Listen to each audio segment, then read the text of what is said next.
A patient's last words that left the whole ward silent. It was a rainy Tuesday night at Crestfield General Hospital. The kind of rain that made the windows rattle and left an eerie chill down the corridors. Nurse Elsie had just finished her rounds in Ward 9B, the terminal wing. It was the quietest ward in the hospital, not because it lacked patients, but because everyone in there was on borrowed time. Words felt heavier there, breaths more fragile, moments more sacred. One of her patients, Mr. Jonathan Adedeji, was a 78-year-old retired literature teacher.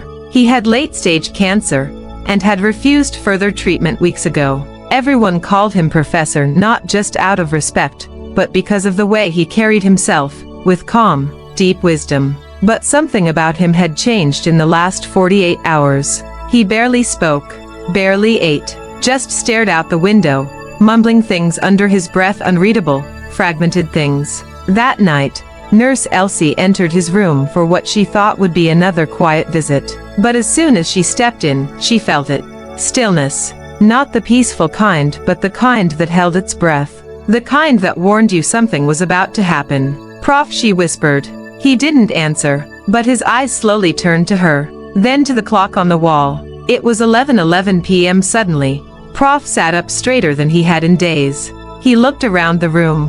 Then, with a voice stronger than anyone had heard in weeks, he said, "Tell them, the man in room 11. He's not who he says he is." Elsie froze. "There's no room 11," she whispered. "That room's been under renovation for months." Prof turned his eyes sharply to hers. "Then check the file. You'll find what I couldn't forget." Then, just like that, he lay back on the bed, took a slow, deep breath, and died. Flatline. Silence. But it wasn't just the silence of a passing. It was the kind that rippled. Elsie ran out of the room, heart pounding. She didn't understand what he meant, but something in his voice, something urgent, almost terrified, wouldn't let her ignore it. She rushed to the nurse's station. "Was room 11 ever reopened?" she asked the senior nurse on duty. The older woman looked up. "No, it's still locked." Elsie didn't answer. Instead, she walked to the records room. She found Prof's file, and attached to it, almost hidden, was a second file. One she had never seen before. It was a patient admission form. No name, no date, just a number, #11-23B. And under remarks it read, "Subject exhibits high intelligence. Monitor closely. Avoid contact." Elsie's hands trembled. She raced down to room 11. The hallway lights flickered as she approached. The door looked untouched, dusty even. But when she placed her hand on the knob, it was warm. Like someone had just been inside. She slowly turned it. The room was dark. Then she saw it on the hospital bed, a single hospital gown, neatly folded. And a note. She picked it up. It read, "He wasn't supposed to remember. Now you do." Behind her, the hallway lights blinked once, twice, then, blackout. Nurse Elsie stood frozen in the doorway of room 11. The blackout plunged the hallway into complete darkness, except for the emergency lights glowing faint red. Her heart pounded in her ears as she clutched the cryptic note. "He wasn't supposed to remember. Now you do." She backed away slowly, breath shallow, mind racing. Who was the he? What did Prof remember? And why was she now a target? Suddenly, her hospital pager buzzed. Ward 9B, code blue, Prof's room. "But, he's already gone," she whispered, confused. Still, instinct took over. She sprinted back. But when she reached his room, the scene before her made her knees weaken. Prof's body was gone. Only his bedsheets remained, folded neatly like he'd never been there at all. The monitors were off. His chart missing. Elsie stumbled back, bumping into a fellow nurse. "Charles, what happened?" she demanded. He blinked at her. "Who's Prof?" She stared at him. "Mr. Jonathan Adedeji, bed 5. "There's no Mr. Adedeji on the registry," he said calmly, flipping the patient log. "Bed 5 has been empty all week." Elsie shoved past him and checked the bed herself. Nothing. No patient file. No personal effects. No trace he ever existed. Elsie knew she wasn't crazy. She had spoken to him, heard his final words. She had cared for him for 2 weeks straight. So why was the entire hospital acting like he'd never been there? She went back to the records room, heart pounding. When she tried to log into the digital records system, she got an error, access denied, clearance level 3 required. She wasn't a rookie. She knew all patients required clearance levels only if they were under surveillance or classified government care. Why would Prof be one of them? At night, she couldn't sleep. She reviewed every conversation she'd had with Prof in her mind, every line of poetry he quoted. Every time he gazed out the window like he was remembering something he wasn't allowed to say. One line came back to her: they think death is silence, but sometimes, the dead speak louder than the living. The next day, Elsie returned to room 11. This time, the door was open. Inside was a man she'd never seen before, late 40s, wearing a hospital gown, hooked to machines, but alert. He looked at her, smiled. "They didn't erase you. Good." What she whispered. "I was room 11 before him. And before me, there was another. We remember." That's the problem. Elsie took a step back. "What are you talking about?" He leaned forward, whispering, "This hospital. It's not what you think. Certain patients aren't sick. They're sent here, hidden here. When they start remembering, they disappear. But before they do, they try to leave behind a message." He looked into her eyes. "Now you carry it." Suddenly, alarms blared down the hallway. Emergency lockdown. The man slumped backward. The heart monitor flatlined. Security stormed in, but not for him. For her. They grabbed her arms. "You shouldn't be here," one of them said coldly. As they dragged her away, Elsie screamed, "There's something wrong with this place. The patients are trying to tell us something." But no one listened. And behind her, room 11's door closed, sealing another secret shut. They held Nurse Elsie in a cold, windowless office for hours. No clock, no phone, just a single bulb buzzing overhead. 3 men in suits, not doctors, not staff, sat across from her. One of them placed a folder on the table labeled Incident, Room 11/Elsie Okoye. The man in the middle finally spoke. "You've seen too much, heard what you shouldn't have. There's still a way to fix this, but it starts with silence." "I'm not signing anything," Elsie snapped. "You don't have to. Just forget," he said with a tight smile. "You're going to be transferred to another hospital. No need to ask questions. No one will remember this." But Elsie already knew the truth. She was being erased. Meanwhile, back in room 11, the heart monitor that had flatlined hours earlier suddenly beeped once, twice, then returned to a steady rhythm. The man who had died opened his eyes, sat up, and whispered, "She's not the first. She won't be the last." Elsie was discharged 2 days later under what they called mental fatigue. No one from Crestfield General called her. Her logins were disabled. She was told not to contact any of her colleagues. But she couldn't let it go. At home, she began piecing together names, shifts, odd disappearances. One thing stood out: patients who left room 11 never had recorded deaths. Just vanished. And then she received a package at her doorstep.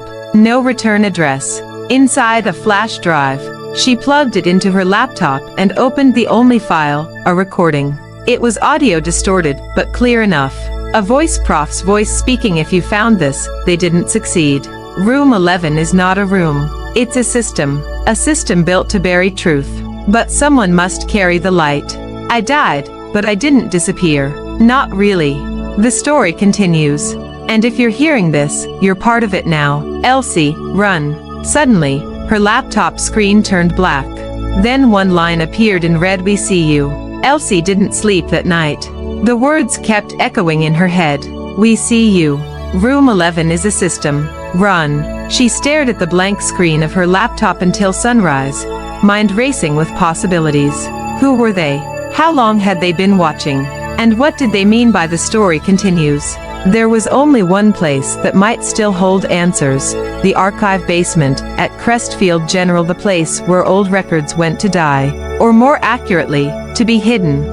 By midnight the next night, Elsie was standing outside the rear staff entrance of the hospital. She still had her old badge, thankfully. Security hadn't fully revoked it. She snuck in through the back, heart thudding with each step, down the service elevator, to level -2, the archive.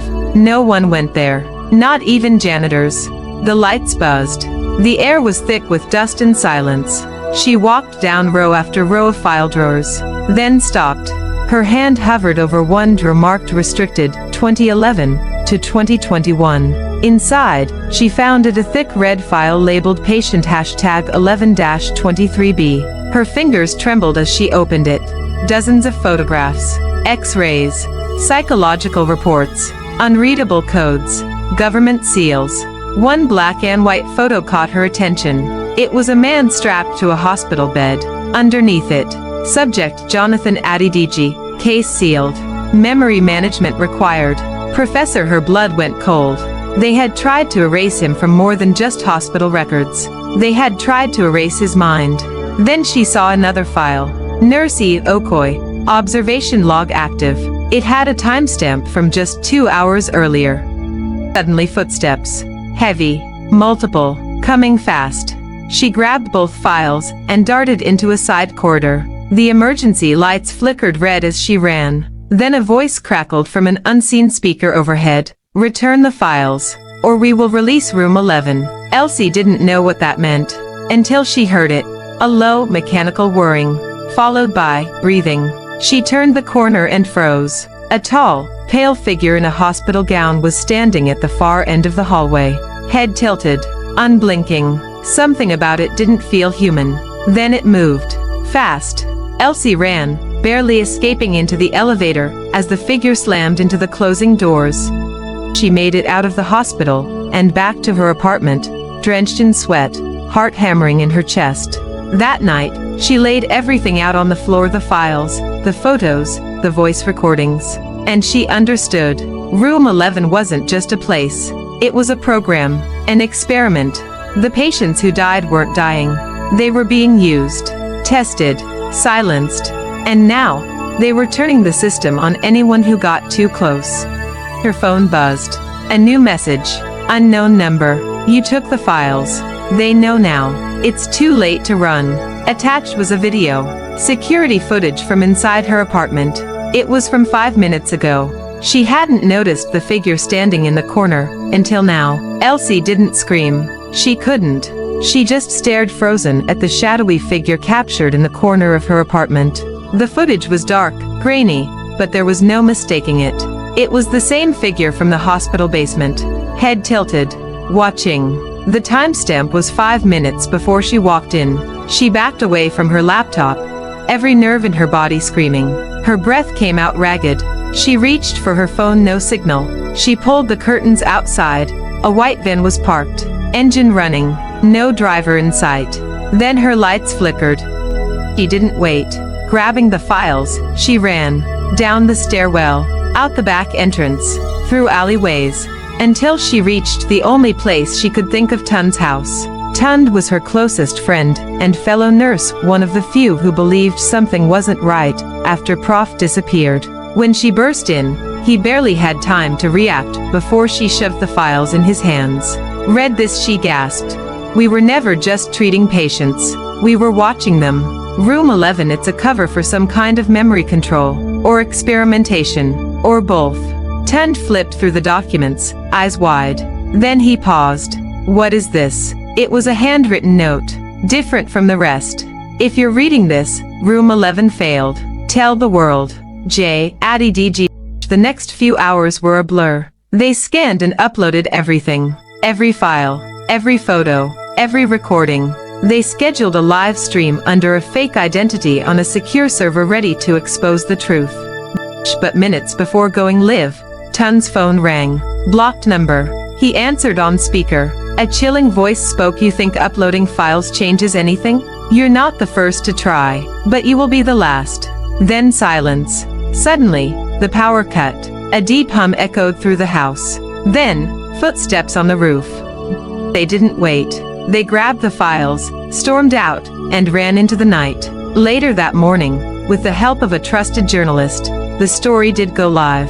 It spread like wildfire. Room 11 trended for 72 hours straight. People came forward, former patients, staff who had disappeared, even families of the erased. The hospital issued a denial, but too many pieces were now out there. The silence was broken. A week later, Elsie received an email from an anonymous address. It had one line, "Well done, but they're still out there." Attached was a blurry photo of another hospital, another room 11. Final reflections from Elsie Okoye. I thought I was just a nurse. But sometimes, we are thrown into stories bigger than ourselves. Sometimes, the truth is hidden where we're told to save lives. And sometimes, a patient's last words are only the beginning. Thank you for following this suspense story on Hospital Whisperers. If this series gripped you, shocked you, or made you question what really goes on behind the curtain, like this video, subscribe for more real-life inspired hospital mysteries, and share this with someone who needs to know. Because some wards hold more than patients. They hold secrets, and secrets never stay buried.